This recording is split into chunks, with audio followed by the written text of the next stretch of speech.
Shalom, shalom, caros amigos Benoa, monoteístas, telespectadores que estamos aqui mais uma vez para falarmos do livro Rumo a uma Vida Significativa, do nosso Rebbe de Lubavitch, adaptado por Simon Jacobson, capítulo 23, Nova Geração.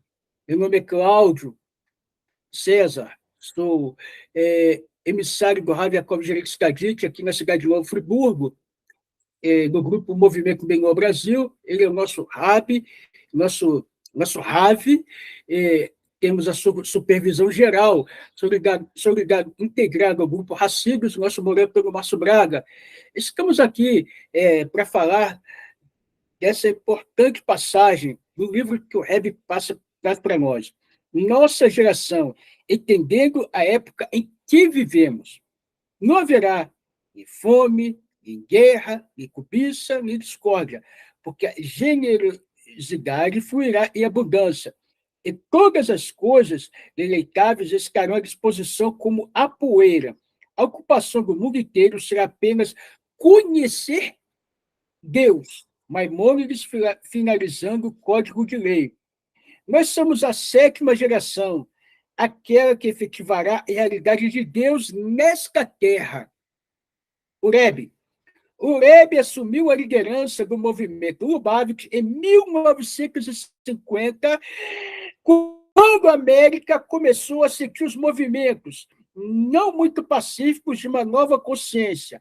Isso queria evoluir para uma revolução, com jovens vociferando contra o conformismo e a hipocrisia dos pais. A busca do materialismo que satisfizera gerações anteriores mostrava-se insuficiente. A liderança do Rebbe duraria 4 décadas, 40 anos turbulentos que assistiram a mudanças sem precedentes e radicais.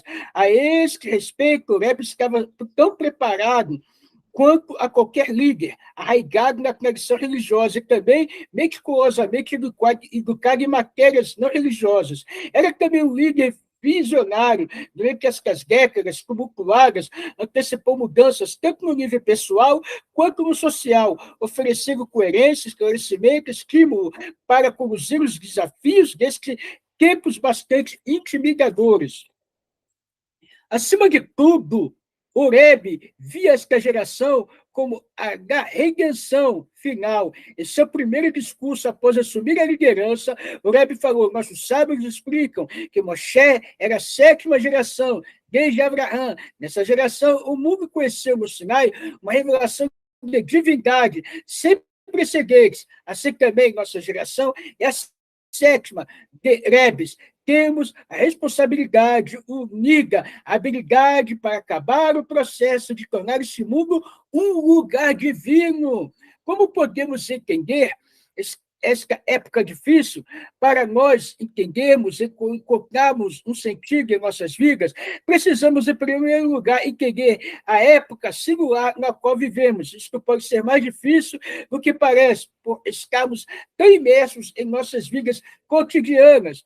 Achamos difícil nos distanciarmos um pouco e olharmos de forma lúcida nosso ambiente caótico. Por um lado, vivenciarmos progressos tecnológicos surpreendentes. Dificilmente se passa um dia sem que escutemos falar sobre o novo progresso da medicina, ou nas comunicações, na indústria. Os assuntos mundiais também estão mudando rapidamente. Pense sobre a cruenta queda do comunismo.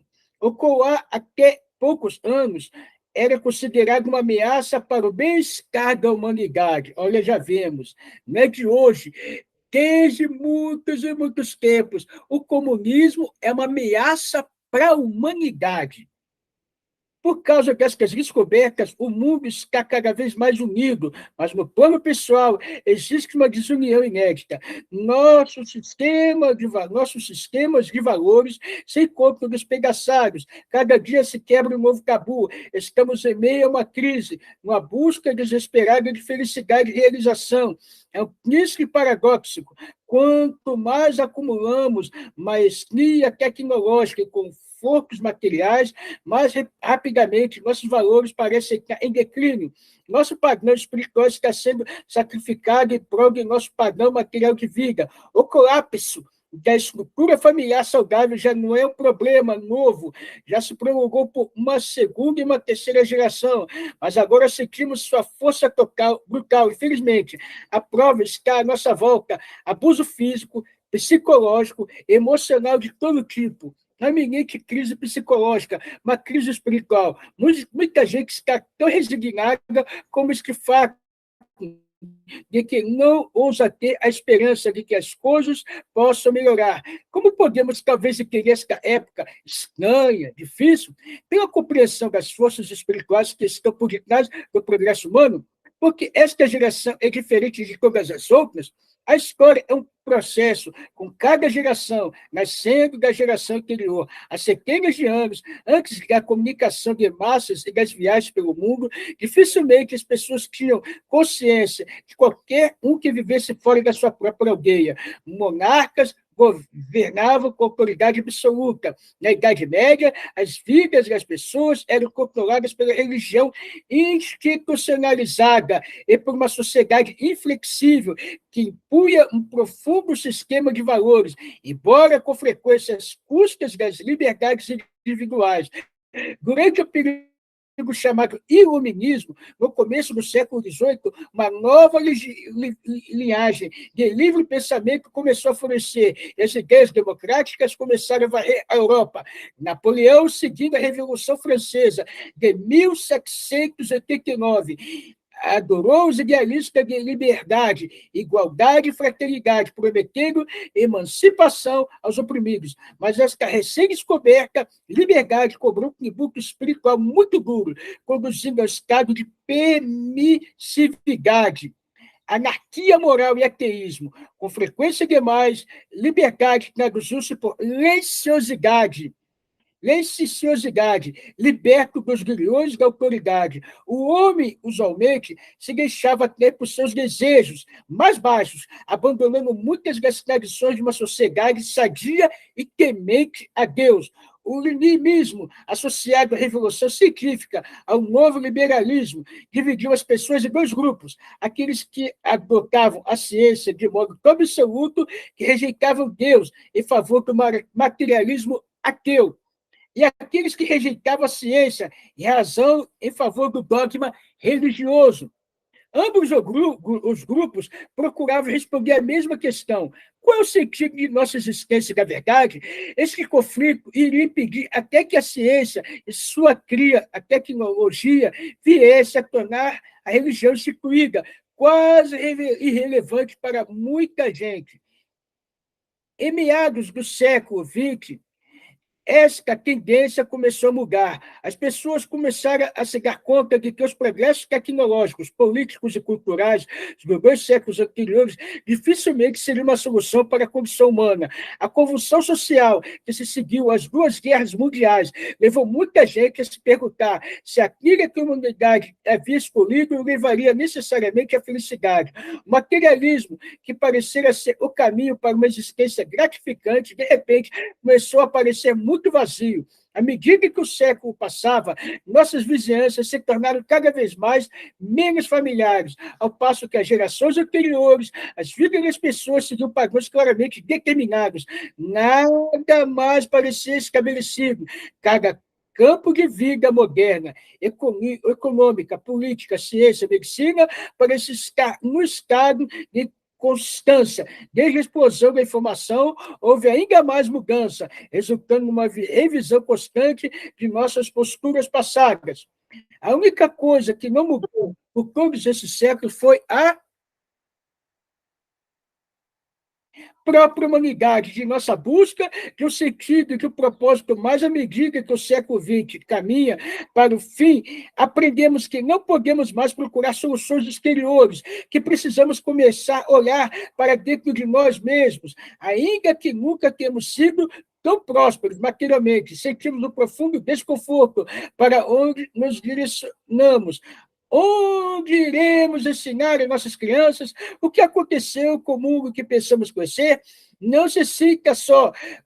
se você medita sobre essas questões, os milhões de pessoas sentem-se da mesma maneira. Por que nos sentimos inquietos? Porque se torna cada vez mais óbvio que a quantidade alguma de conforto material pode nos satisfazer de verdade, que quando alguma de razão pode responder, alguma quantidade de razão pode responder às verdades, às nossas questões sobre o sentido da vida, que as maiores descobertas tecnológicas não podem confortar as nossas almas. Essa percepção que um intenso vazio em homens e mulheres ao redor do mundo, sempre que existe um desequilíbrio entre forças conflitantes em nossas vidas, uma tensão interior profunda começa a vir à tona. Depois de vivenciarmos grandes mudanças em nosso mundo exterior, e nos confrontarmos com desafios e catástrofes de nosso século, uma nova exigência de equilíbrio nos atrai. A realidade mutante em que vivemos transtorna o nosso sistema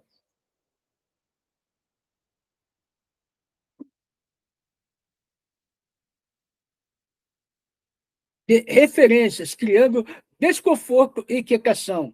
Vivemos agora um lugar que se divide entre materialismo e espiritualidade.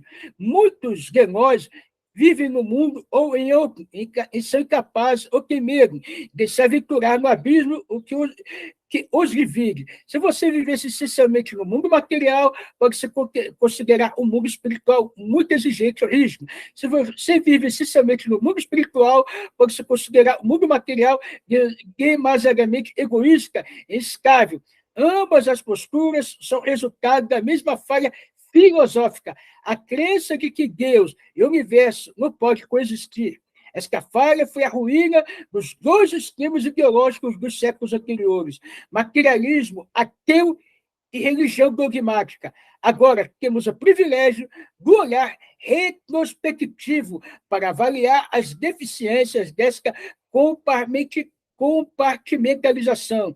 O desafio que enfrentamos hoje é de reunir de verdade as forças da matéria e do espírito. Isso implica o reconhecimento da dicotomia entre o corpo e a alma em nosso interior e a criação de uma harmonia entre nossos impulsos materiais e espirituais. Nossa singular geração apresenta o desafio singular encontrar uma linguagem que possa penetrar no fundo dentro da alma, uma linguagem não convencional para lidar com um problema não convencional, aplicar verdades espirituais eternas à vida contemporânea.